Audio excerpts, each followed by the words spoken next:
नमस्कार, मी डॉक्टर मच्छिंद्र बांगर महाराष्ट्रातील आणि देशातील हवामान परिस्थिती संदर्भात आज देणार आहे. आपल्याला माहिती आहे की बंगालच्या उपसागरामध्ये एक कमी दाबाचं क्षेत्र विकसित होतंय. याचं डिप्रेशनमध्ये रूपांतर होऊ शकतं जर तीव्रता वाढली तर.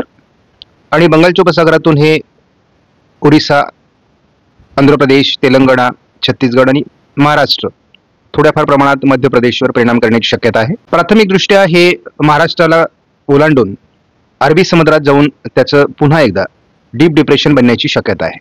महाराष्ट्रामध्ये थोडी विदर्भाच्या पश्चिमी भागात आणि छत्रपती संभाजीनगरच्या उत्तरेला एक मेघगर्जना दिसते. या पलीकडे फारसं पावसाळी वातावरण अजून महाराष्ट्रात तयार झालं नाही, परंतु आज संध्याकाळच्या व्हिडिओमध्ये आणि आपल्याला उद्या पुढील 2 दिवसाच्या व्हिडिओमध्ये महाराष्ट्रातलं चित्र बदललेलं दिसेल आणि तसा हा शेवटचा प्रभाव आहे.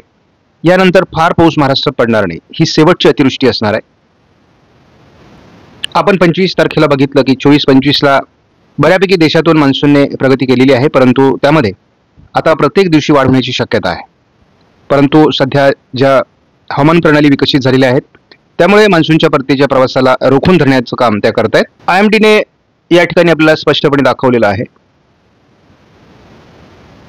की एक लो प्रेशर 24 तासात तयार होईल असं कालची इन्फॉर्मेशन आहे आणि त्याचं डिप्रेशन बनेल. त्यामुळं या अंदाजात आणखी काय बदल होतोय ते आपल्याला बघायचं आहे. परंतु 3 दिवस म्हणजे 26, 27, 28 आपल्याला महाराष्ट्रामध्ये काळजी घ्यावी लागणार आहे. शेतकरी मित्रांनो, एक बाब लक्षात घ्या. JFS मॉडेलचा अंदाज 100% महाराष्ट्रात जुळत नाही. अगदी 10, 20, 25% जुळतो. त्यामुळे या ठिकाणचे अंदाज सर्वच गृहीत धरायची गरज नाही. मात्र आपल्याला 70% जास्त अंदाज हा ECMW मॉडेलचा जुळतो. आज JFS मॉडेलनुसार विदर्भ मराठवाड्यात पावसाला सुरुवात होईल. काही विभागात मेघगर्जनेसह विजांच्या पाऊस असणार आहे. मात्र आज 26 तारखेला उत्तर महाराष्ट्र, मध्य महाराष्ट्र, पश्चिम महाराष्ट्र, कोकणात विशेष पावसाचा अंदाज देण्यात आलेला नाही.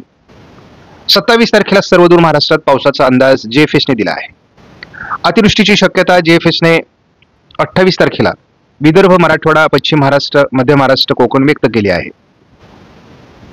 JFS नुसार विदर्भ, मराठवाडा आणि उत्तर कोकणात पावसाचा अंदाज 29ला आहे. 30 तारखेला देखील कोकण आणि उत्तर मराठवाडा, उत्तर महाराष्ट्रात पावसाचा अंदाज देण्यात आला आहे. 1 तारखेला जो JFSने अंदाज दिलेला आहे हा अंदाज शक्यतो जुळणार नाही असा आपला अंदाज आहे. 2 तारखेला देखील अतिवृष्टी तीव्र स्वरूपात महाराष्ट्रात दाखवण्यात आली आहे. मात्र JFSचा याही अंदाजावर आपल्याला फार विश्वास वाटत नाही. 3 तारखेला देखील महाराष्ट्रात भयावह अतिवृष्टी दाखवण्यात आली आहे. त्यामुळे JFSच्या या अंदाजावरही आपण जास्त भरोसा ठेवत नाही. जवळजवळ पावसाळी वातावरण 4 तारखेपर्यंत दाखवण्यात आलं आहे. 5 तारखेला मात्र या मॉडेलने पाऊस उघडण्याचा अंदाज दिला आहे. तरी देखील स्थानिक वातावरण दाखवण्यात आलंय.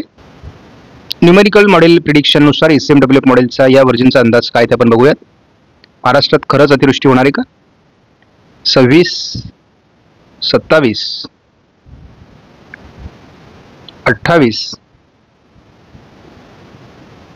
29 तारखेपर्यंत महाराष्ट्रातील अतिवृष्टीचा प्रभाव हा बऱ्यापैकी कमी झालाय का?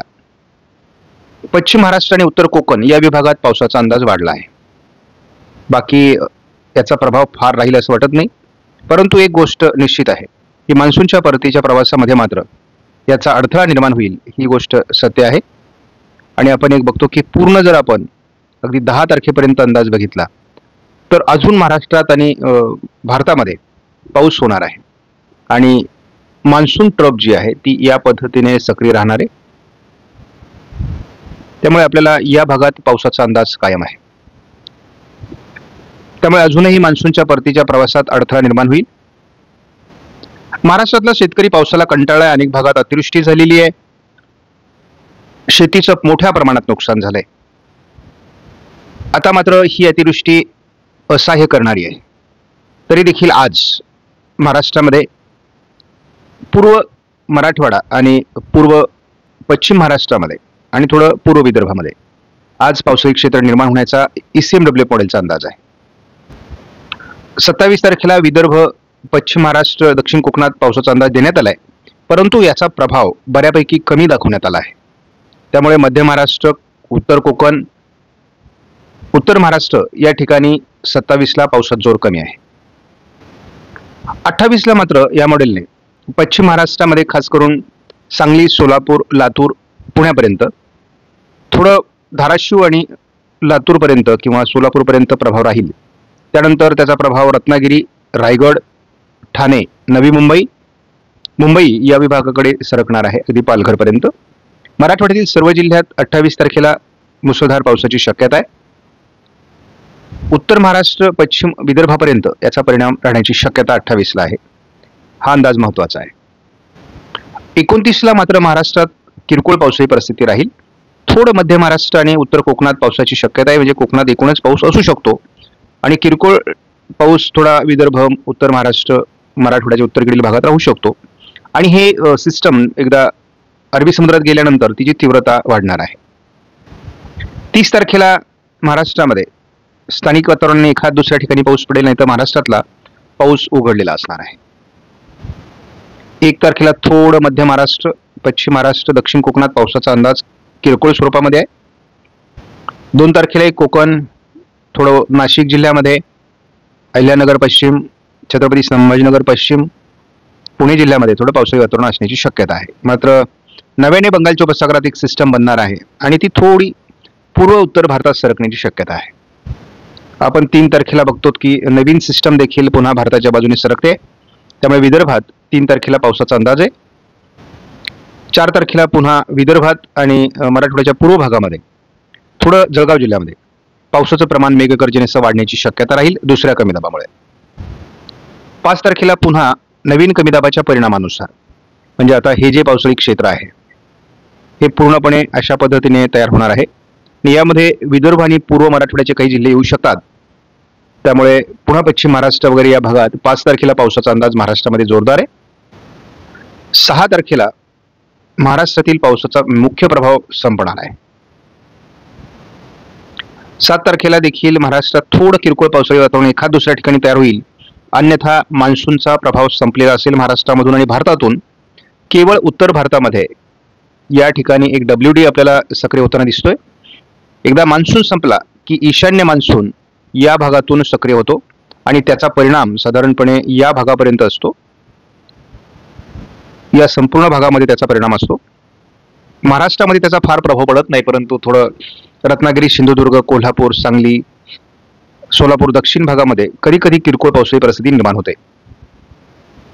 उत्तर भारतात येणारे WD हे थंडी घेऊन येतात आणि त्यामुळे थंडीसाठी अनुकूल वातावरण तयार होतं.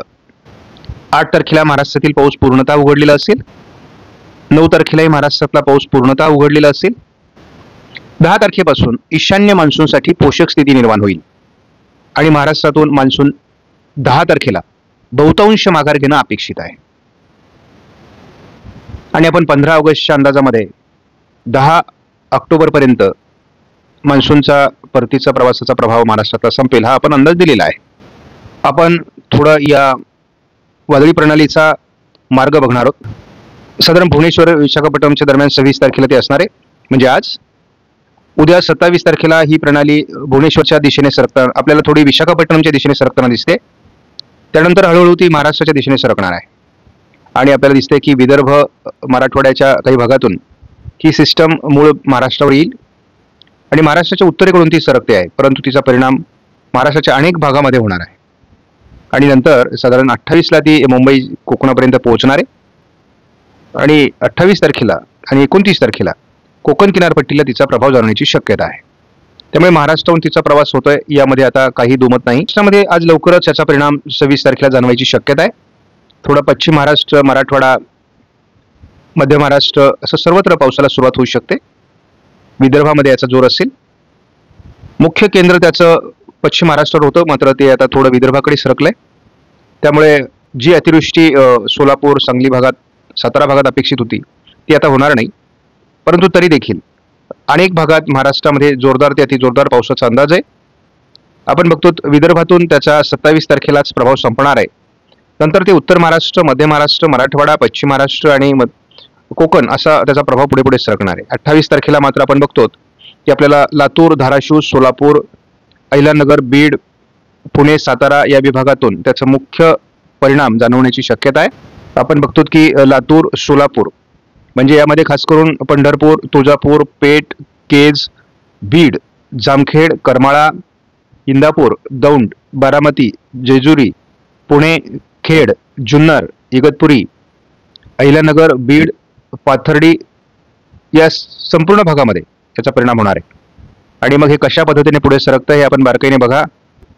या वातावरणात आता फार बदल होणार नाही, कारण 48 तासातलं हे वातावरण आहे. त्यामुळे हे अतिवृष्टी अटळ आहे. उत्तर महाराष्ट्रात त्याचा थोडा परिणाम कधी होईल, आणि आपण बघतो की 28 तारखेला रात्री त्याचा परिणाम महाराष्ट्रावरचा संपण्याची शक्यता आहे.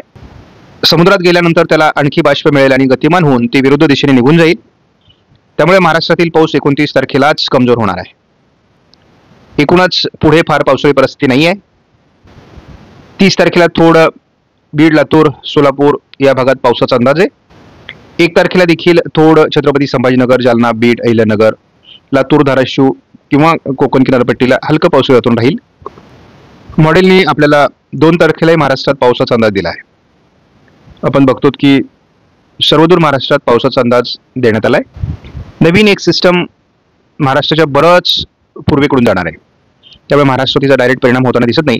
परंतु याचा परिणाम असा आहे की या सिस्टमकडे जे वारे अरबी समुद्रातून ओढले जाणार आहेत, त्यामुळे 2-3 तारखेला महाराष्ट्रात स्थानिक वातावरण असण्याची शक्यता आहे आणि विदर्भात जोरदार पाऊस असू शकतो.